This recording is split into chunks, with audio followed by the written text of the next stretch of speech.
Shalom. Masih ngantuk? Shalom. Haleluya. Puji Tuhan, saudara-saudara, hari ini kita bisa kembali lagi beribadah, dan ini adalah anugerah dan kemurahan daripada Tuhan.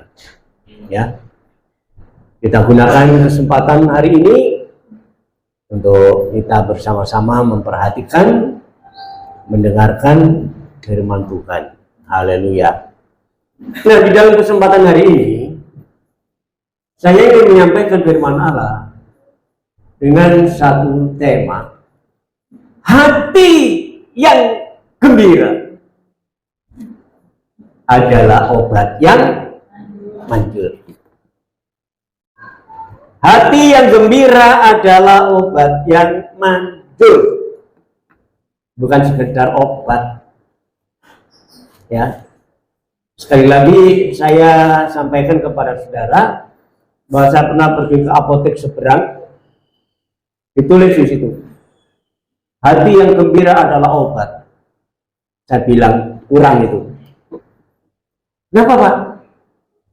Itu kalau menurut yang sesungguhnya dari ayat Alkitab, hati yang gembira adalah obat. Tidak begitu.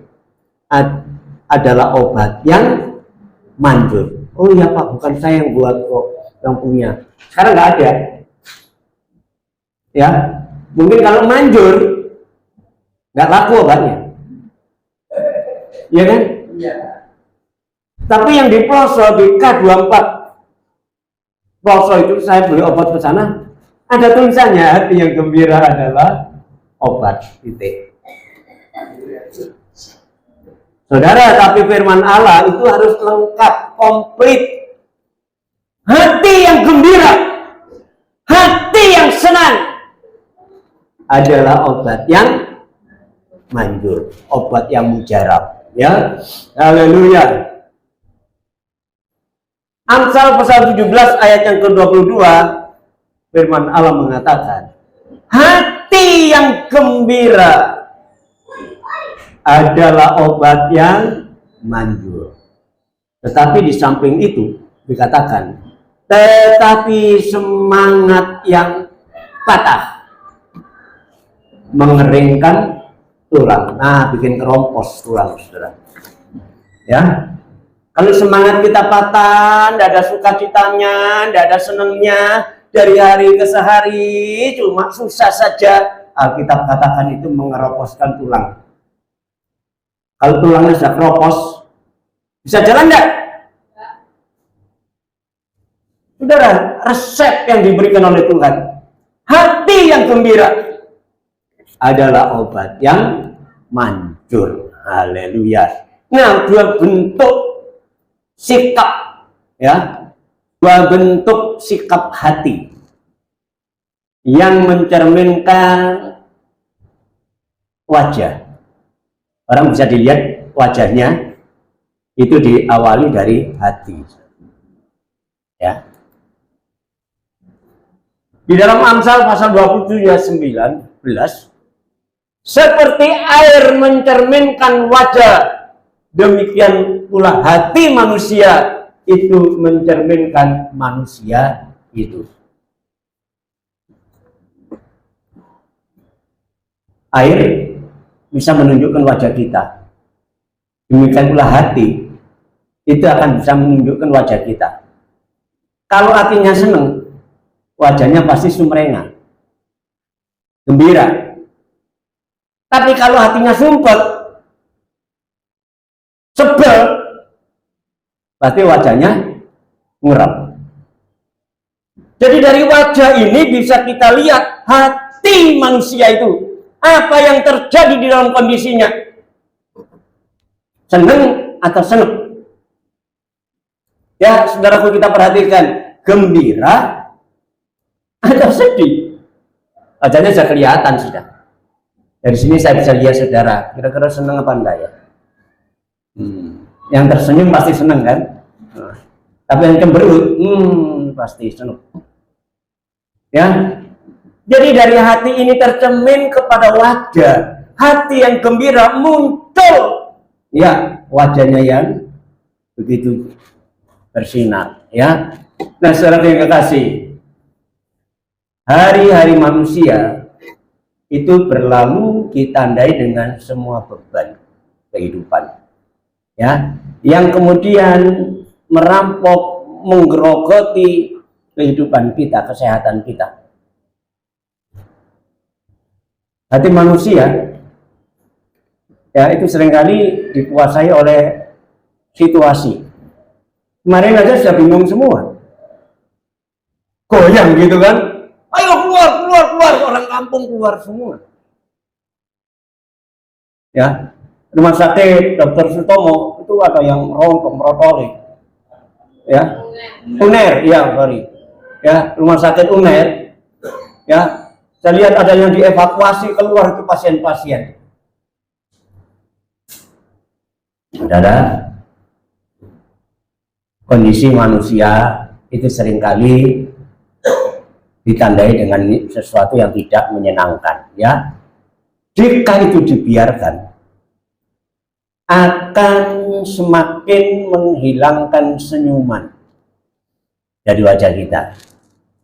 Ayo, kalau kesedihan itu kita biarkan, tidak ada senyumnya. Kelihatan kok. Saya berdiri di depan tadi, ya. Setiap yang datang saya tahu wajahnya mesem atau enggak, senyum atau enggak, nah kan? Tapi puji Tuhan, begitu ketemu kok semua senyum. Itu luar biasa, ya. Jadi keberadaan manusia itu, saudara, kalau kita biarkan, itu akan menghilangkan senyum, ya. Jadi nggak bisa itu terjadi, ya.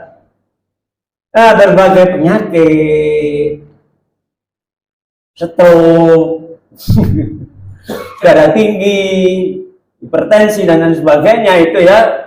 Dan itulah yang membuat hati tidak senang, hati tidak gembira. Karena apa? Sakit, ya.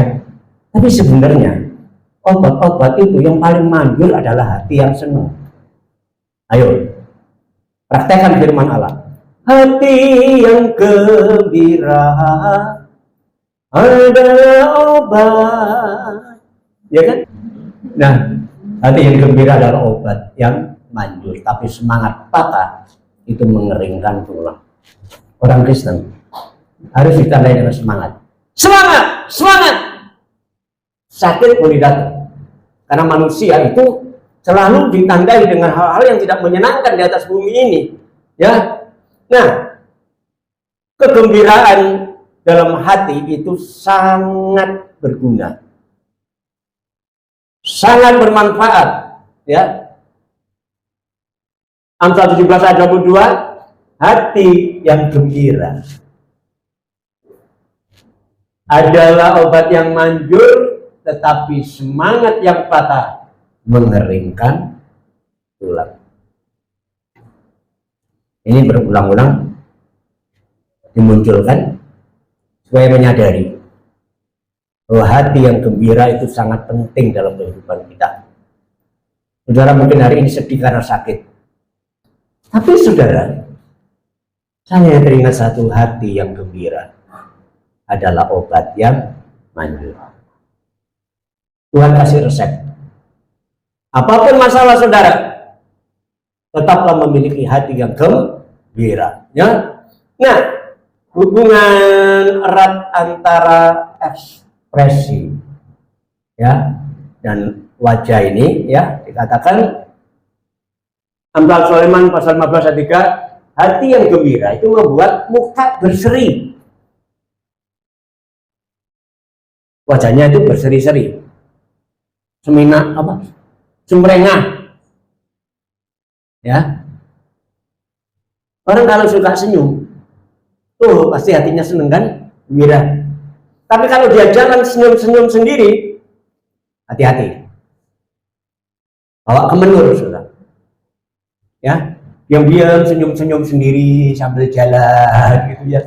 Ya, no, ini sudah kebangetan, ya, saudara, ya, bawa ke rumah sakit jiwa itu, ya. Tapi kalau tidak, dalam menghadapi segala sesuatu tetap gembira, senyum. bahagia. Ya, jadi dari hati ini mencerminkan wajah kita. Ya. Nah, beban yang berat bukan kebetulan. Ya, tetapi ada penyebabnya, saudara. Jadi kalau saudara merasa ada beban yang berat, entah itu sakit penyakit, entah itu kebutuhan ekonomi, entah itu hal-hal yang lain, masalah-masalah yang terjadi, itu bukan kebetulan. Tetapi semuanya itu ada penyebabnya. Ya, di dalam kitab Kejadian jelas dikatakan di sana pasal 3 ayat 17 sampai 19. Lalu firman-Nya kepada manusia itu, karena engkau mendengarkan perkataan istrimu dan memakan dari buah pohon yang telah kuperintahkan kepadamu, ya, jangan makan daripadanya, maka terkutuklah tanah karena engkau dengan bersusah payah engkau akan mencari rezekimu dari tanah seumur hidupmu. Semak duri dan rumput duri yang akan dihasilkan bagimu, dan tumbuh-tumbuhan di padang akan menjadi makananmu. Dengan berpeluh engkau akan makan mencari makananmu sampai engkau mati, ya, sampai engkau kembali menjadi tanah, karena dari situlah engkau diambil, sebab engkau debu dan engkau kembali menjadi debu. Ini penyebabnya, saudara. Jadi bukan berarti kebetulan kena sakit, kena masalah, ada penyebabnya. Karena dosa. Dosa yang dibuat oleh manusia yang pertama, yang pada saat Allah menciptakan dia berkata, kamu boleh makan semua pohon dalam taman ini, buah-buahnya semua. Kuasai burung-burung di udara, hewan-hewan di darat dan di laut, ini semua kuberikan kepadamu. Tapi apa yang terjadi setelah dosa itu masuk? Dengan berpeluh engkau akan makan rezekimu. Kalau kita tidak kerja keras, jangan makan, saudara. Ya, onak dan duri yang akan engkau hasilkan mencocok. Kita kerja mati-matian, tapi kadang-kadang onak duri yang kita dapatkan, kita hasilkan, sehingga membuat kita nggak bisa bergembira. Nggak kerja siang malam, tapi hasilnya cuma begini, sedih lagi. Saudara, sekali lagi itu bukan kebetulan, karena dosa. Ya. Jadi kita ini hidup menderita itu karena ulah dari nenek moyang. Ya. Coba kalau Adam dan Hawa masih ada itu tak datangi sama saya. Ya. Ini gara-gara kamu. Tapi sekarang tidak ada. Aduh. Saudara, kita harus menikmati beban ini. Jadi jangan heran kenapa ada orang susah. Jangan heran kenapa ada orang sakit. Jangan heran kenapa ada orang menderita. Itu sekali lagi karena dosa yang dibuat oleh nenek moyang kita. Ya, rekayasa manusia. Jadi kita lihat bahwa manusia itu tidak berusaha. Manusia itu berusaha untuk bisa bebas dari beban, dari penderitaan, dari sakit penyakit, dari kekurangan dan lain sebagainya. Itu manusia sudah berusaha sebenarnya. Ya, tetapi firman Allah mengatakan Pengkhotbah pasal 1 ayat 14. Aku telah melihat segala perbuatan yang dilakukan orang di bawah matahari di bumi ini. Tetapi lihatlah, segala sesuatu adalah kesia-siaan, percuma, dan usaha menjaring angin. Saudara pernah jaring angin enggak? Ayo, saya ingin tahu dapat berapa ton angin dijaring ini. Itu usaha yang sia-sia, saudara. Aku melihat apa yang diusahakan oleh manusia di bawah matahari ini, di bumi ini. Segala usahanya itu sia-sia, percuma. Bukan manusia tidak berusaha untuk bisa, ya, artinya mengantisipasi dari masalah-masalah yang dialami. Mereka berusaha cari kerjaan yang mapan, ya, supaya nanti hidupnya aman. Tapi pada kenyataannya nggak sedikit orang kaya juga punya beban. Belum tentu rumah tangganya aman. Geger terus, ya. Nah, saudara, manusia sudah berusaha, tetapi apa yang dikatakan oleh firman Allah, percuma usaha manusia itu, ya. Nah, namun seberat apapun pergumulan kita, kalau kita masih mempunyai pengharapan, itu sanggup untuk menyelesaikan. Ini yang penting, saudara. Artinya jangan sampai kita putus asa, ya. Menghadapi hidup yang kita alami ini, jangan sampai kita putus asa. Karpulah, mati karpu. Oh, jangan, saudara. Seenak-enaknya orang mati itu masih enak orang hidup, tahu? Jangan kalau sedikit lebih baik mati saja, lebih baik mati saja. Itu tindakan yang bodoh. Ya. Karena hidup ini kita bisa menikmati apa yang ada di dunia walaupun senang, walaupun susah. Tapi kalau kita masih punya pengharapan, pengharapan itu adalah sesuatu yang ingin kita raih, pasti kita aman. Ya, beban kita pasti terselesaikan. Nah, sekarang masalahnya bagaimana bisa memiliki pengharapan itu. Iya caranya. Ya, bagaimana bisa memiliki pengharapan?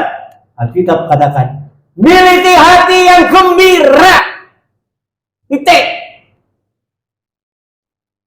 Kalau kita memiliki pengharapan, miliki hati yang gembira. Karena kalau hati yang gembira ini, nah kita bisa, ya, ingin menjangkau apapun karena hati senang, dan, ya. Tapi kalau semangat kita patah, sudah merenung saja, ya, sudah ada harapan. Saudara salah. Firman Allah berkata, miliki hati yang gembira. Karena hati yang gembira adalah obat yang manjur. Sekali lagi, jangan ditinggalkan manjurnya, ya. Betul, saudara. Seringkali kita hanya obat. Sekarang kalau saya lihat di Google itu, ya, banyak saling menyalahkan. Apotek itu membohongi, ini. Apa yang dijual di apotek itu semua bohong. Yang muncul kan obatnya sendiri. Apa benar-benar manjur? Saya pernah beli obat 5 botol, saudara. Obat untuk WC mampet. Bukan untuk saya. Ya, WC mampet saya beli online. 5 botol kirim. Tak sok nih, udah ada hasilnya, tetap mampet. Ya kan? Jadi hati-hati dengan iklan. Hanya satu yang paling manjur adalah yang dari Tuhan. Hati yang gembira adalah obat yang manjur. Luar biasa. Sebab itu milikilah, punyailah hati yang gembira. Gimana, saudara? Masih sumpah? Orang Kristen itu biasanya kalau gereja nyanyi, tapi belum tentu hatinya senang. Nyanyi karena mengikuti adat, mengikuti kebiasaan. Nah, gereja nyanyi semua, tapi belum tentu hatinya senang.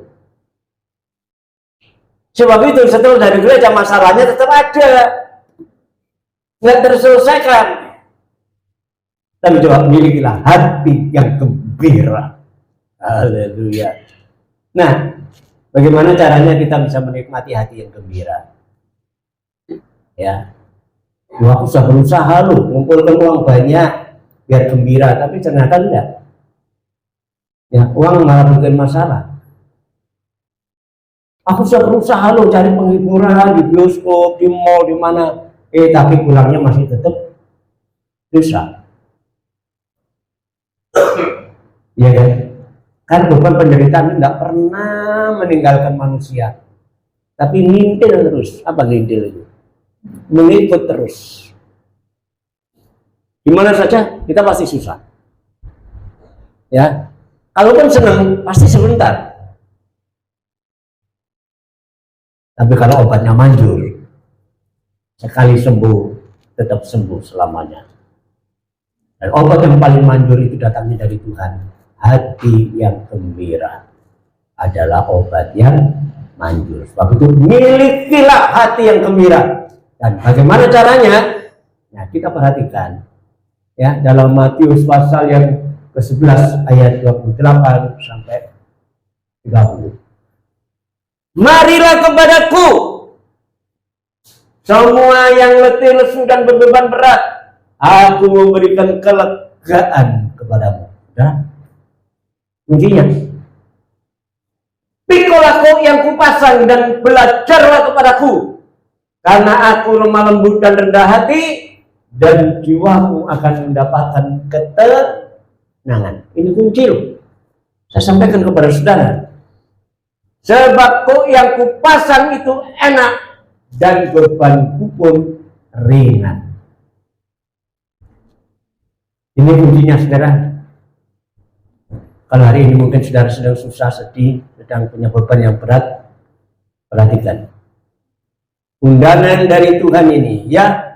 Jadi bukan kita yang mencari Tuhan, tapi Tuhan yang mencari kita, mengundang kita. Seringkali dalam masalah kita lupa sama Tuhan. Ya, kita sudah mulai ribut dengan cara mengatasinya dengan kekuatan kita sendiri, dengan cara manusia, ya. Dan jarang kita mencari Tuhan. Tetapi kita lihat di sini Tuhan yang mengundang kita. Ini karena kemurahannya saudara. Tuhan yang mengundang kita. Marilah kepadaku, hei kamu sekalian yang letih, lesu dan berbeban berat, datanglah kepadaku. Aku akan memberikan kelegaan, memberikan ketenangan bagi jiwa. Saudara, yang tenang bukan badannya, tapi jiwa. Kita bisa tidur pulas, tenang fisik kita, tapi belum tentu jiwa kita tenang. Ya, saudara, kuncinya untuk bisa kita datang kepada Tuhan adalah ya, jadi kita lihat di sini Tuhan yang mengundang kita tanpa unsur paksaan. Siapa yang mau datang? Hei, kamu yang merasa letih, lesu dan berbeban berat, mari. Kalau kamu mau, Tuhan tidak pernah memaksa, tidak pernah nyeret orang, enggak. Ya, tapi Dia hanya menawarkan. Ya, sama seperti hari ini firman Allah itu disampaikan hanya sebagai tawaran saja. Tidak memaksa saudara-saudara percaya atau tidak, itu terserah. Tapi alangkah baiknya kalau kita menghargai firman Tuhan. Ya, nah kita diundang untuk apa? Marilah kepadaku, kamu sekalian yang letih lesu. Ya, kita perhatikan. Pertama diundang untuk datang kepadanya. Mari untuk datang. Jangan jauh-jauh untuk datang. Dan yang kedua untuk pikul kuk. Ya, nanti saya jelaskan kuk ini. Dan yang ketiga, belajar kepada Tuhan. Ini kunci. Kalau kita ingin mendapatkan ketenangan, sukacita di dalam hidup kita, bukan di tempat lain tempatnya. Bukan di gedung bioskop, ya, bukan di mall. Betul, kalau di mall kita malah bingung. Apalagi kadang-kadang suami yang dibikin bingung sama istri. Kalau ke mall, istri minta ke mall, untuk apa? Aku kepengen baju merah, ya wes dituruti. Sampai di sana bukan hanya baju merah yang dicucuk, yang lain dilihat, ini dilihat, itu dilihat, ini. Bingung enggak? Saudara pernah ada suami bingung juga. Waktu ngantar istrinya, dia lihat baju panjang itu. Harganya berapa? Mahal sekali. Bingung suaminya.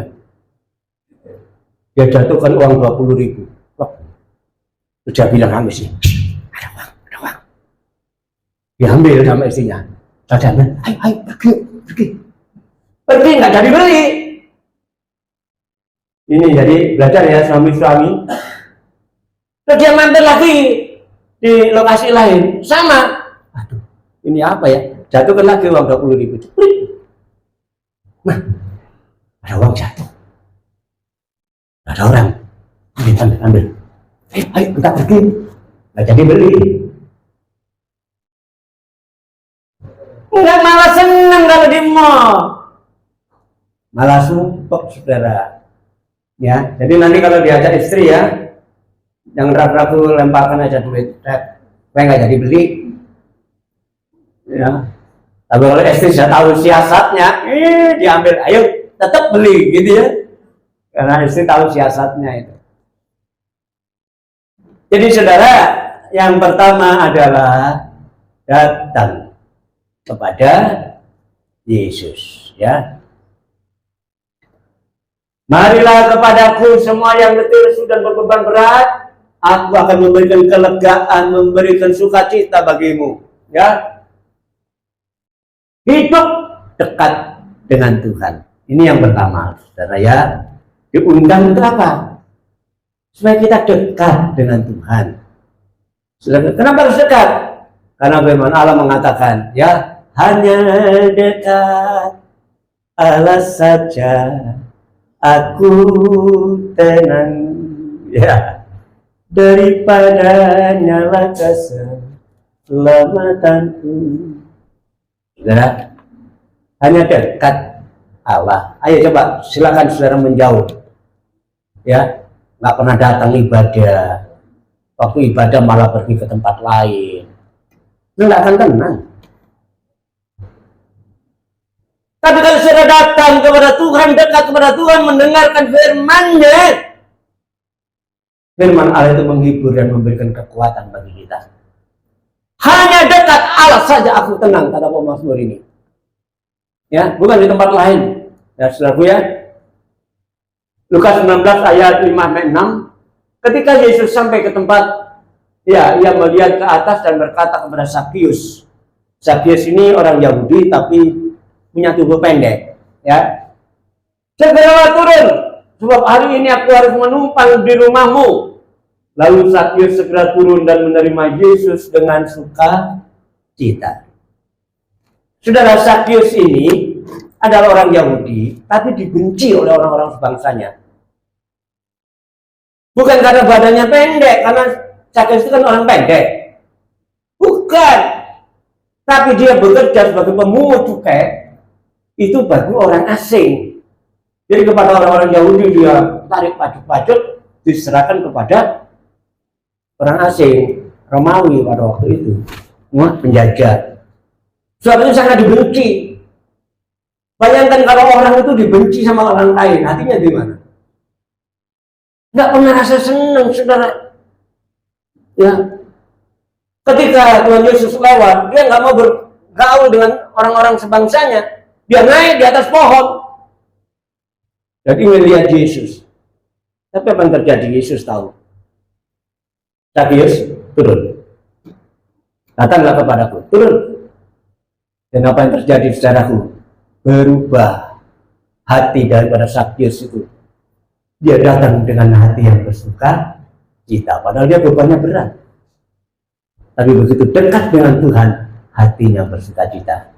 Saudara, kalau ingin saudara bersuka cita, ayo jangan tinggalkan Tuhan. Apapun alasannya, nomor satu kan Tuhan. Datang kepada Tuhan, mendekat kepada Tuhan, maka hanya dekat Allah saja aku tenang. Yang dipikir di tempat-tempat lain itu saudara akan lebih tenang, enggak, malah makin sumpah. Ya, hanya dekat Allah saja aku tenang, ya. Nah, yang kedua, kenapa diundang? Untuk pikul, kuk. Saudara tahu kuk? Pernah saya jelaskan kan? Kuk itu yang dipasang, kayu yang dipasang di leher lembu. Ya. Untuk apa? Untuk membaca. Ya. Nah, Tuhan kasih beban, bukan kasih beban. Tuhan itu sebenarnya Dia ingin mengendalikan hidup kita supaya si sapi ini bisa berjalan dengan baik kemana arahnya. Itu diarahkan oleh yang punya, oleh pengemudinya. Sama dengan kuda, demikian pula kuda itu pasti ada pengendalinya. Nah, artinya, saudara, kalau kita disuruh pikul itu artinya hidup kita berserah kepada Tuhan. Ya, pikulah kuk yang kupasang, sebab kuk yang kupasang itu enak dan bebanku pun ringan. Ya, nah artinya kita datang tidak hanya datang, memenuhi kewajiban, Sebagai orang Kristen, tiap minggu kebaktian, kewajibannya dipenuhi. Bukan itu saja, saudara. Memang kita harus datang. Tetapi langkah yang kedua, kita menyerahkan hidup kita kepada Tuhan. Mau dikendalikan oleh Tuhan. Ayo belok kiri, belok kanan. Ya, jadi kalau kita ingin hidup tenang, hidup itu harus mau dikendalikan oleh Tuhan. Serahkanlah hidup kita kepada Tuhan. Kita tidak memiliki kekuatan apapun untuk menghadapi masalah hidup ini. Coba saja, kemana ada goyang sedikit, soal lari semua kan? Kenapa pengajian di dalam? Karena takut. Lari semua. Saya saja istri yang pakai tongkat. Ayo, keluar. Kenapa, saudara? Manusia itu isinya hanya ketakutan. Tapi Tuhan mengundang kita untuk kita mau dikendalikan. Dalam arti kita mau menyerahkan, terserah Tuhan aja. Ya, terserah, dikendalikan ke kiri, belok kiri, ke kanan, belok kanan. Nurut sama Tuhan. Ya. Mazmur 37 ayat 4-5. Dan bergembiralah karena Tuhan, maka Ia akan memberikan kepadamu apa yang diinginkan hatimu. Serahkanlah hidupmu kepada Tuhan dan percayalah kepadanya, dan Ia akan bertindak. Saudara, kalau kita serahkan semuanya pada Tuhan, berarti kita sudah nggak berhak melakukan apa-apa kan? Terus karepmu Tuhan, ya, suka-sukamu Tuhan, suka-sukamu Tuhan, bukan suka-sukaku ya, suka-sukaku Tuhan, suka-sukaku Tuhan, bukan begitu. Ya, saudara, menyerahkan hidup kepada Tuhan, ya, suka-sukamu Tuhan. Apapun yang terjadi, saya percaya kepada Tuhan. Serahkanlah hidup ini kepada Tuhan, ya. Filipi pasal 4 ayat 6-7, janganlah hendaknya kamu khawatir tentang apapun juga, ya, tentang apapun juga. Hal-hal yang sepele saja kita kadang-kadang khawatir, apalagi hal yang berat. Tapi firman Allah katakan, janganlah hendaknya kamu khawatir tentang apapun juga, tetapi nyatakanlah, sampaikanlah dalam segala hal keinginanmu itu kepada Allah dalam doa dan permohonan dengan ucapan syukur. Ini gimana sih? Kok ada masalah kok suruh mengucap syukur? Ayo, masuk akal enggak? Sakit, terima kasih Tuhan. Loh, bener enggak? Ada masalah, terima kasih Tuhan.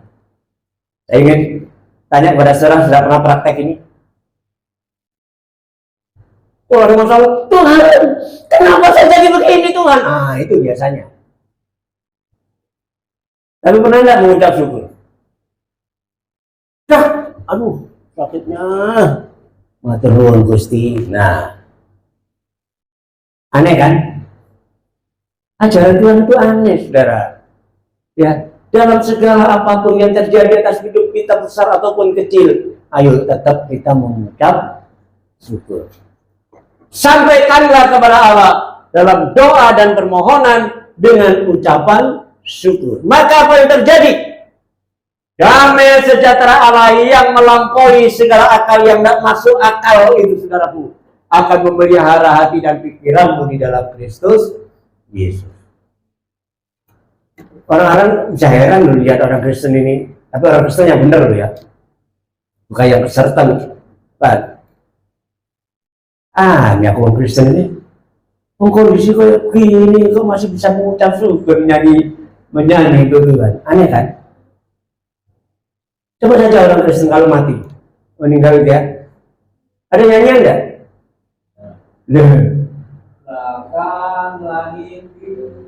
Lah iya. Lah mati kok saya nyanyi. Aneh kan? Di seberang sana. Ya. Saudara, jadi damai sejahtera Allah yang melampaui akal, yang enggak masuk akal. itu ternyata akan menjadi atau mengawali dalam langkah hidup kita.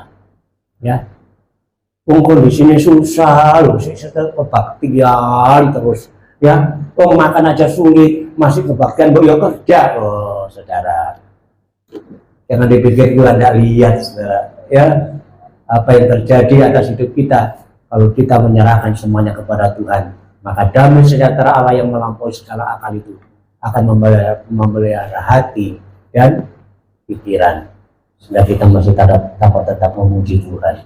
Luar biasa, hati yang gembira adalah obat yang manjur. Ya, apapun yang terjadi jangan memiliki semangat yang patah. Ya, dan yang ketiga dikatakan belajar. Ya, nah, belajarlah kepadaku karena aku lemah lembut dan rendah hati, dan jiwamu akan mendapat ketenangan. Datang mendekat kepada Tuhan, ya, kemudian menyerahkan hidup ini kepada Tuhan, dan yang ketiga belajar kepada Tuhan. Ya, saudara, kita harus tetap belajar, ya, menjadi seorang murid. Belajar itu jadi seorang murid, ya, menjadi muridnya Tuhan.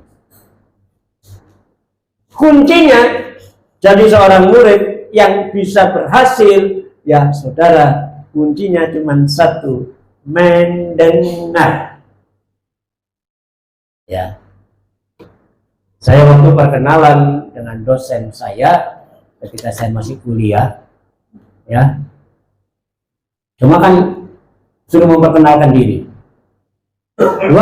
Anda, oh ya dosen, nama saya Yakob Arifan, ya, saya tinggal di Surabaya dan saya punya kelebihan, Pak. Kelebihan apa, Pak? Saya ini ngantukan, Pak.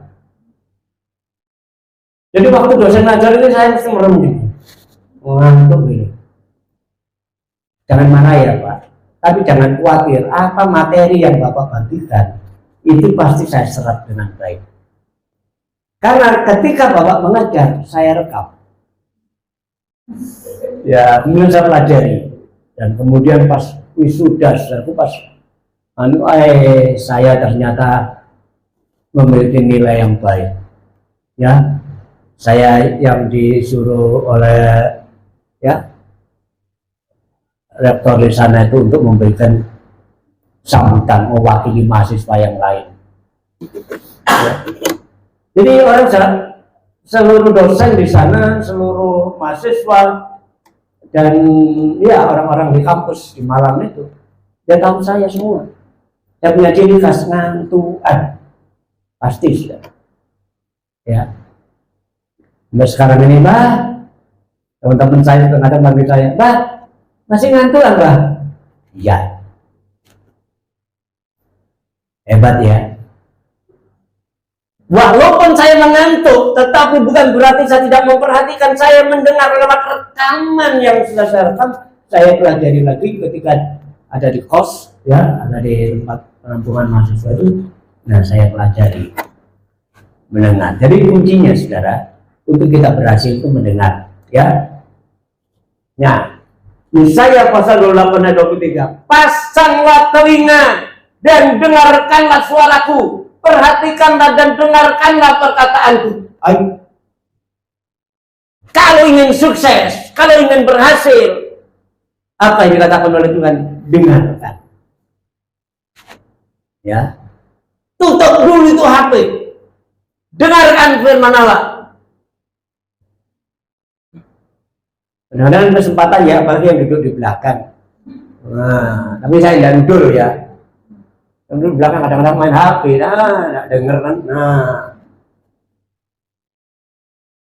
rugi saudara. Kita diundang itu untuk datang kepadanya, untuk kita menyerahkan hidup kepadanya, dan yang ketiga kita untuk mendengarkan suaranya. Ya, siapapun kita, saudara, kalau kita memperhatikan suaranya, oh pasti luar biasa terjadi atas hidup kita. Ya, Matius 10 ayat 24.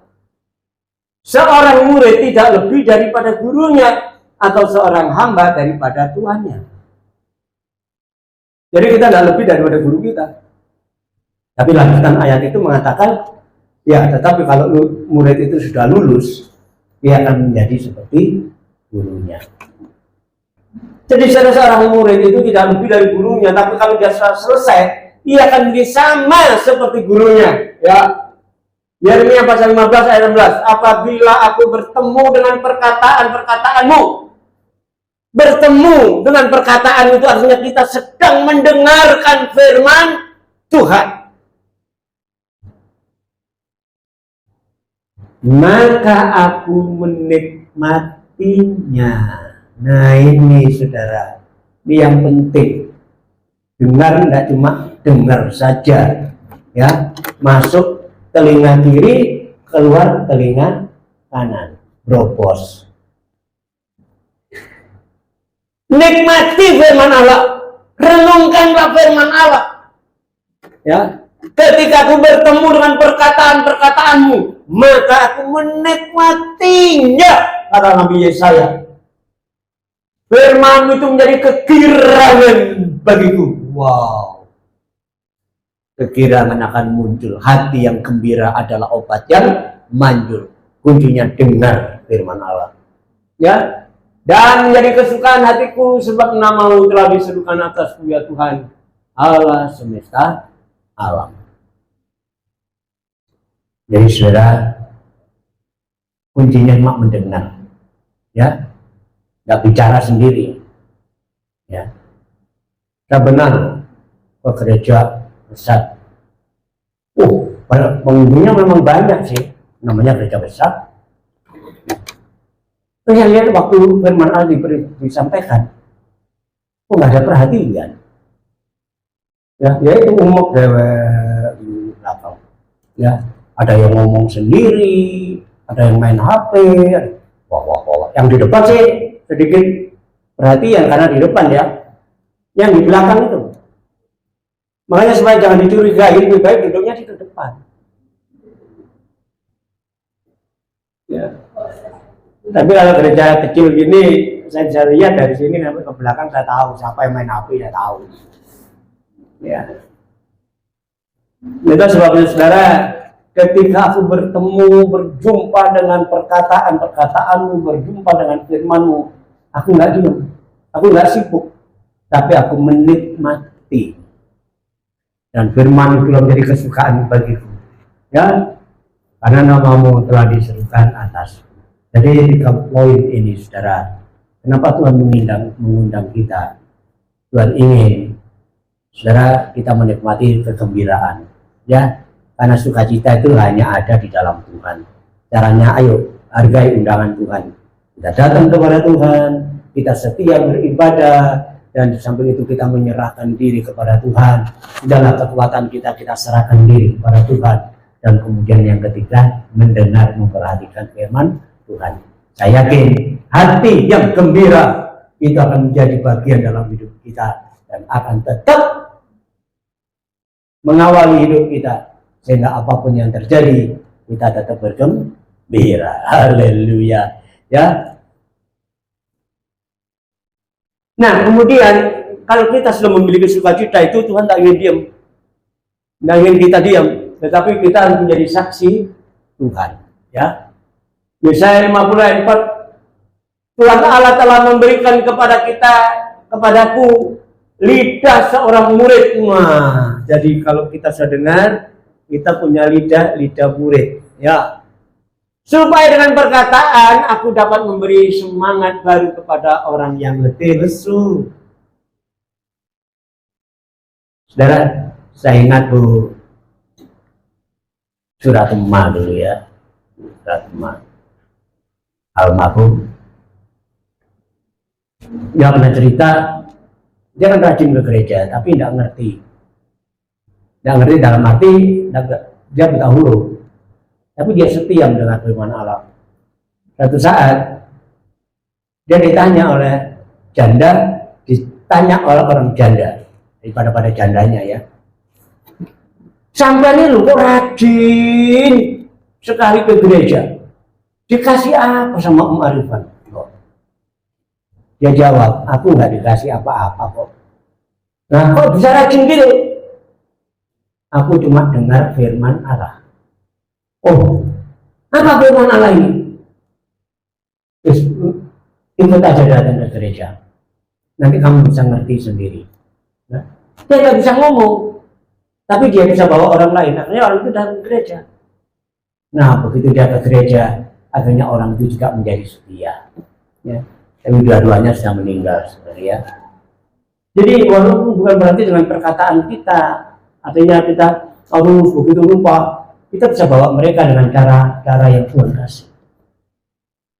Jadi saksi untuk memenangkan banyak jiwa. Ya. Nah, Tuhan Yesus sendiri pernah berkata, karena itu pergilah sekarang. Jadikanlah semua bangsa muridku dan baptiskan mereka dalam nama Bapa, Anak, dan Roh Kudus.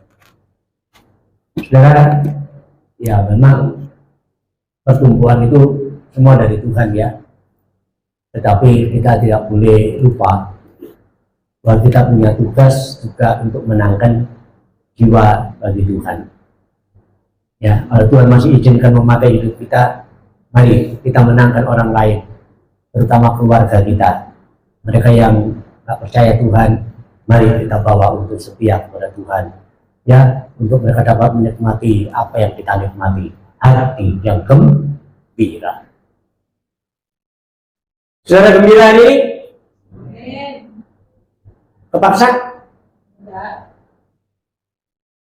Hati yang gembira adalah obat, seperti obat hati yang senang, tapi semangat yang patah keringkan tulang. Hati yang gembira Tuhan senang. Semoga kegembiraan ini tetap mengawali dalam langkah hidup kita. Ya, entahkah saudara hari ini punya duit atau tidak, antara apakah hari ini saudara sehat atau sakit, ayo, hati yang gembira adalah obat yang manjur. Tuhan memberkati kita semua hari ini. Ya.